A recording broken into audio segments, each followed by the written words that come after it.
এই কম্প্রেসার বায়ু শূন্য করার ক্ষমতা রাখে, তবে একটা জিনিস করতে পারে না, সেটা হলো আর্দ্রতা। আমার এই যে ইভাপোরেটরের ভিতরে যখন আমার এই মুখটা যখন খোলা, তখন বাতাস ঢুকছে না, বাতাসের সাথে পানি ঢুকছে না, জলীয় বাষ্প ঢুকছে না। এখন এই আর্দ্রতা যদি ঢুকে যায়, তাহলে এই আর্দ্রতা বের করবো কি দিয়ে? তাহলে আমি না হয় বাতাসটা বের করে ফেললাম, কিন্তু আর্দ্রতা বের করবো কি দিয়ে? তাহলে আমি এটা দিয়েও আমার টানতেছে, কম্প্রেসার দিয়ে টানলে সাকশন হবে না। তাহলে আমি যদি এটাতে লাগাই, টানবে না? টানবে, কিন্তু প্রপার ভ্যাকুয়াম কি হবে? তাহলে ভ্যাকুয়াম পাম্পের কার্যকারিতাটা কি বুঝতে পারছি? আমি যদি কম্প্রেসার দিয়ে কাজ করি, কাজ হবে না? কাজ হবে, সঠিক কাজ হবে না। কাজ হবে, কিন্তু কি সঠিক কাজ হবে না। সঠিক কাজ করার নিয়ম কি? ভ্যাকুয়াম পাম্প দিয়ে। যেহেতু আমাদের ভ্যাকুয়াম পাম্পটা আমাদের চোখের সামনে পুড়ে গেল, আমরা এটাকে পরে ঠিক করে নিব, যেহেতু তোমাদেরকে শিখাইতেছে, আগে শিখে নি। এখন কম্প্রেসার এই লাইন দিয়ে বের হচ্ছে, মানে এটা কি লাইন? ডিসচার্জ। আর যে টানতেছে আমরা সাকশনে লাগিয়ে দিলাম। এখন অনেকেই বলে যে ভ্যাকুয়াম আধা ঘন্টা করবা, 1 ঘন্টা করবা, বলে না ভ্যাকুয়াম কত সময় করবা? আমাদের ভ্যাকুয়াম স্কেলে 29.99 ইঞ্চ অফ মার্কারি আসলে আমরা কি করব? বন্ধ করে দিব না, তখন আমরা আরো 15-20 মিনিট চালাবো। কেন চালাবো? আমার বায়ুটা তো টেনে দিছে, কিন্তু এখন আর্দ্রতা টানার জন্য একটু সময় নিতে হবে। যদি আমরা আর্দ্রতা টেনে যদি আমরা কাজটাকে যদি করতে পারি, তাহলে ভ্যাকুয়াম পরিপূর্ণভাবে হবে এবং তার কুলিং এফিসিয়েন্সি খুব ভালো হবে। কথা কি আমি বুঝতে পারছি? এখানে কি কোনো কোশ্চেন আছে কি? হ্যাঁ,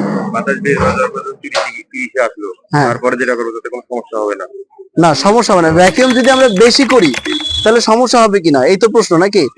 ভ্যাকুয়াম যত বেশি করবা তত ভালো। আমি কথা বুঝতে পারছি? ভ্যাকুয়াম যত বেশি করবা তত ভালো।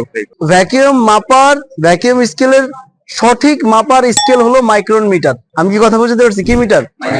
Micron metre. মাইক্রনে পরিমাপ করতে হয়, তো ওইটাতে তোমার 500 মাইক্রন দিয়ে যদি আসে, তাহলে আমরা বুঝতে পারবো যে ভ্যাকুয়াম কমপ্লিট। কিন্তু এখানে একটা কথা আছে, আমরা গরিব দেশের বসবাস করি, গরিব দেশের গরিব কাস্টমার, গরিব টেকনিশিয়ান। এখন যদি আমার কম্পাউন্ড গেজ মিটার দিয়ে যদি আমার কাজ হয়, একটা মাইক্রন মিটার কিনতে গেলে সেদিন কত টাকা বললো? 16,000 টাকা বললো না? ওই যে আমরা নবপুরে জিজ্ঞেস করলাম, 16,000 টাকা দাম চাইলো। তাও আবার কি আমাদের প্রাইস, আবার অন্য কেউ গেলে দাম আরো বাড়তি হবে। আরেকটা গুরুত্বপূর্ণ বিষয় হলো যে সার্ভিস ভালভের কোন অংশটা লক থাকে। আমি যে এই যে অ্যালেন কি দিয়ে, এই টুলসটার নাম জানি তো?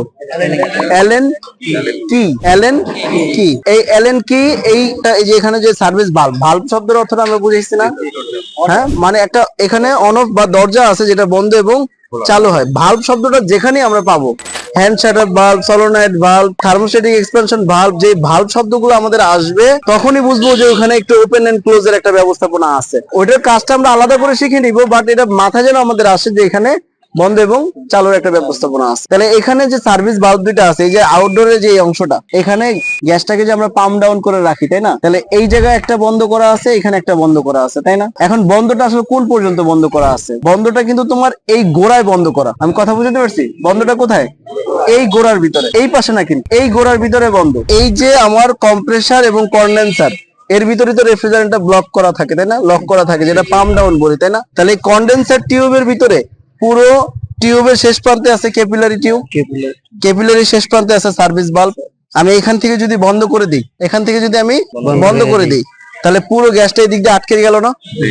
তারপর আমি শেষেরটা বন্ধ করে দিলাম, তাহলে কি হলো? পুরো গ্যাসটা এটা ভিতরে রয়ে গেল।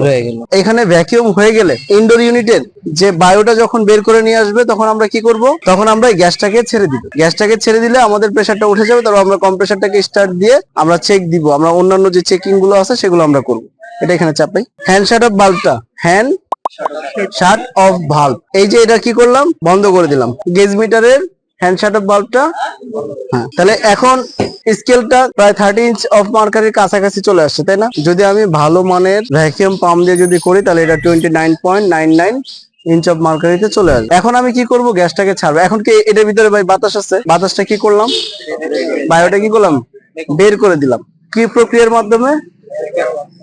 ভ্যাকুয়াম পাম্পের মাধ্যমে। তো ভ্যাকুয়াম পাম্পের মাধ্যমে কি করলাম?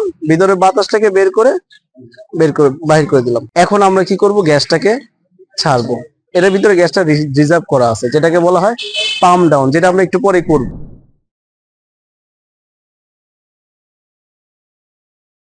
We are from